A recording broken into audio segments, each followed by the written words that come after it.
Hello, and welcome to the ST Biologicals Crop Notes podcast. I'm your host, Tom Vander Heiden. Let's get our hands dirty and see what's happening in ag here in the Midwest.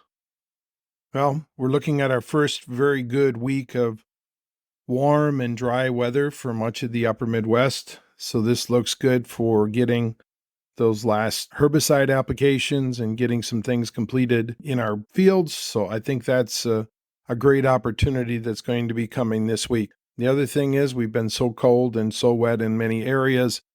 I know some of you are extremely dry, but most of the upper Midwest is in really tough conditions right now. And hopefully this area will start to become something that we can work through as we kind of go forward. So as we look into the near future here, it looks like the weather will be of such that we can actually get some air into the soil and start working on getting some of these nitrogen sources that have been applied to break down properly.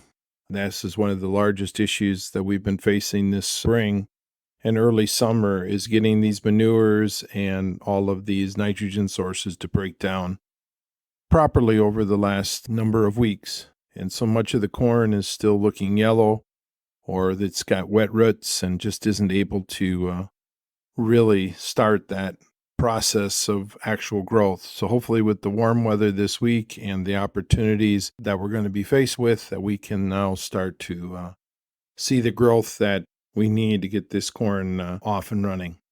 So as we kind of look at this into the near future, we've really got to look at also with soybeans, we haven't been able to get the rhizobium, the nodules on that to really set the levels of nitrogens. Many of the tissue samples that I've looked at have been low on nitrogen. There's good nodules out there, but they're not as red as they need to be.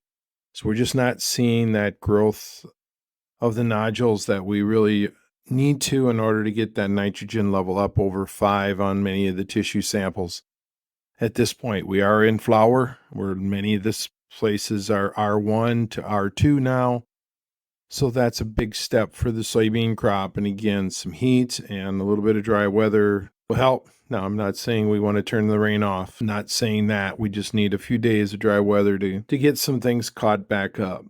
And also, if you're dealing with livestock, you want to be able to work with that opportunity to have some dry weather for those animals out there as well. So we're not tracking as much mud and being able to use the grazing areas that we want to be able to across the upper Midwest.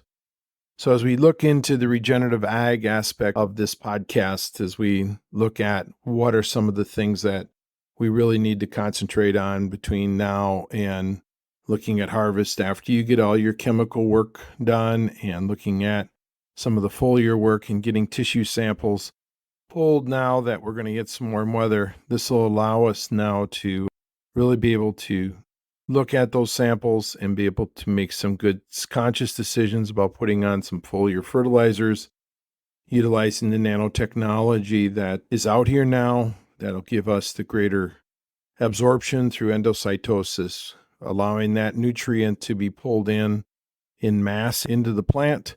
And this allows us then to work with that to increase the abilities of that plant to absorb the nutrients much more than what we used to do with diffusion and some of the other aspects of how we have done foliars in the past. So as you're looking at this journey into regenerative agriculture, I think this is one of the biggest things we need to really understand is the base is the soil, the microbiology that is releasing those nutrients and keeping that crop healthy.